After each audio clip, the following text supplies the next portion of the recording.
आज मैंने ढूंढा है बहुत सारा स्नेल और वो भी बेम्बू की ऊपर से। वो कहाँ से ढूंढा है चलो आगे वीडियो में बताती हूँ। और आप लोग स्नेल खाते हो या नहीं कमेंट करके जरूर बताना। और आज की मेरी दिन की शुरुआत होती है यहीं से। सुबह सुबह मैं एकदम पैसा लेके चल पड़ी दुकान की ओर। आज तो कोई भी धुंध नहीं है और आज का मौसम एकदम सुहाना सी सुंदर सा बढ़ियादार करके धूप दे रहा है। और मैं चल पड़ी दुकान की ओर। मेरे पास एक कपड़ा है, मैंने उसी कपड़े को मैंने सर पे बांध लिया है, ठंडी लग रही है ज्यादा। और यहाँ पे है रोजेला। आज मैं जा रही हूँ अंडा लेने के लिए एकदम सुबह, क्योंकि ना मेरा हस्बैंड जो है वो ना नॉनवेज नहीं खाता है, इसलिए हमेशा घर में अंडे रखना जरूरी होता है। और आ गई हूँ मैं एकदम दुकान पे। तो फिर मैंने अंडे को पड़ने के लिए बोल दिया है, वो तो बांधने लगा। और मैं भी यहाँ पे वीडियो कर रही हूँ तो मेरे पीछे आंटी जो है मुझे घूरना शुरू कर दिया। अंडा तो एकदम महंगा हो गया फट से, और कभी कभी बहुत सस्ता हो जाता है। तो कभी कभार दुकान पे आती हूँ तो कहता है कि अंडा सस्ता हो गया, ले के जाओ तुम भी करके। दुकानदार को भी पता है कि मेरा हस्बैंड नॉनवेज नहीं खाते हैं, उसके लिए हमेशा अंडा रखना पड़ता है, क्योंकि ना हम जब भी नॉनवेज खाते हैं तो उसके लिए अंडा लेना पड़ता है। इसीलिए घर आते ही सीधा किचन पे चली गई और खाना बनाने के लिए ना चावल को मैंने बैठा दिया है। और यहाँ पे ले रही हूँ खुशबूदार वाले पत्ते, जिसको हम कहते हैं बोजपादा। हम ना जब भी चावल बनाते हैं तब इस पत्ते को देते हैं, खुशबूदार वाले पत्ते हम कहते हैं। मतलब इस पत्ते को चावल पे देने के बाद ना उससे अलग सा एक स्मेल आता है जो खुशबूदार करके। मैं भी लग गई फटाफट खाना बनाने के लिए। यहाँ पे मैं बना रही हूँ मूली का साग बॉयल। तो मुझे ना खाना बनाने के बाद फिर से दुकान जाना पड़ेगा अपने लिए बैट लेने के लिए। दुकान पे नहीं, एक्चुअली बाजार में जाऊंगी। तो आज तो संडे नहीं है, इसलिए थोड़ा बहुत छोटा मोटा बाजार चलते रहते हैं, तो उसी बाजार में जाऊंगी। सुबह तो नजदीक की दुकान पे गई थी मैं, अभी जाऊंगी मेन बाजार पे। फटाफट मैं भी रेडी वेडी होके बाजार के लिए निकल गई। और मैंने तो कपड़ा भी चेंज नहीं किया, पुराने कपड़े से जा रही हूँ, क्योंकि ना बाजार में कोई लोग नहीं है ज्यादा। और ना मैं बाजार में जाने के बाद वीडियो करना ही भूल गई, तो सीधा घर पहुंचने के बाद फिर वीडियो किया। और यहाँ पे आया है हमारे गांव की सड़क को ठीक करने के लिए जेसीबी यानी कि डोजर। और मैंने यहाँ पे बैग लाया ही तो निकालना शुरू कर दिया। यहाँ पे मैं 3 बैग बनाने के लिए लेके आई हूँ, बस कम ही मिला है। मतलब जो जो कलर था वो मुझे अच्छा नहीं लगा, इसलिए नहीं लाई ज्यादा। और मुझे तो बहुत सारा बैग भी उधर मिला। फिर फटाफट काम खत्म करने के बाद फिर लग गई मैं बैग बनाने के लिए। और यहाँ पे बहुत सारे लोग आए हैं, चल रहा है बातचीत क्या करना है क्या नहीं। फिर बैग बनाते बनाते ना मुझे याद आ गया कि मैं थोड़ा बहुत लहसुन लगा लेती हूँ अपनी क्रेट पर। बहुत सारा लहसुन है जो उगने वाला हो गया, तो सोचा क्रेट एक खाली है उस पे लगा देती हूँ लहसुन। फिर मैं भी लग गई क्रेट पे लगाने के लिए लहसुन। पहले तो ऐसे रूल बना रही हूँ मैं, जो हम कहते हैं निरोनी, यानी कि रबर काटने का जो दाव है वो पुराना हो गया, उसी से हमने बनाया निरोनी। रूल बनाने के बाद एक एक करके लहसुन को दे रही हूँ मैं, ताकि मतलब थोड़ा सा फाक रख रही हूँ, क्योंकि ना ज्यादा लहसुन बड़ा हो जाएगा तो ये अपने आप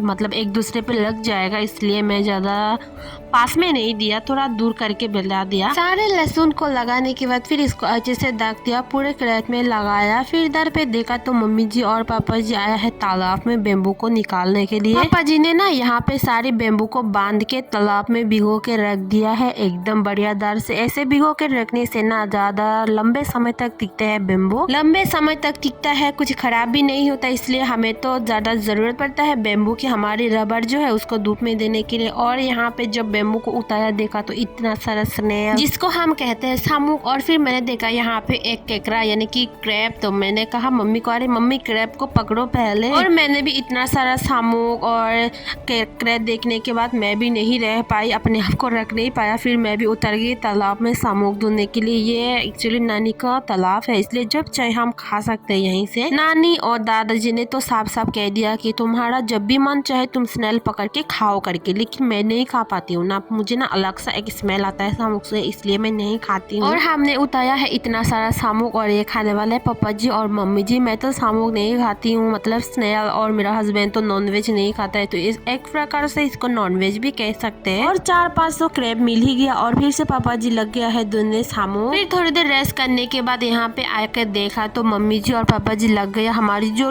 रबर है उसको हमने ऊपर में थंग दिया है सूखने के लिए, वो सारे रबर जो है सूख गया। दूसरी साइड पे मैं मदद कर दे रही हूँ उन लोगों को, वो लोग उठा रहे और मैं सारी रबर को एक एक करके समेट रही हूँ। और देखो मेरा उंगली तो इधर पे फंसने लगा, ऐसा हो गया। ज्यादा सूखने के बाद ना ये क्लो की तरह बन जाता है, तो ये परफेक्ट से एकदम सूख गया है। सूखने के बाद हमेशा ऐसे होता है। और ढेर सारे रबर को मुझे एक साथ समेटना भी है। बातें ना करते हुए मैं भी फटाफट अपना काम निपट लेती हूँ। और देखो इतना सारा रबर को बांस तो कर लिया, मतलब साफ करके रख दिया है और बाकी जो भी है उसको रख दिया इस साइड में। सारे रबर को इस साइड और उस साइड मिला के अच्छे से रख दिया है। तो बाकी आज की मेरी वीडियो यहीं पर खत्म करती हूँ। मिलती हूँ एक और नया वीडियो के साथ, और मेरी वीडियो को कैसा रहा जरूर बताना कमेंट करके। तो बाय बाय एंड जूजू सबको।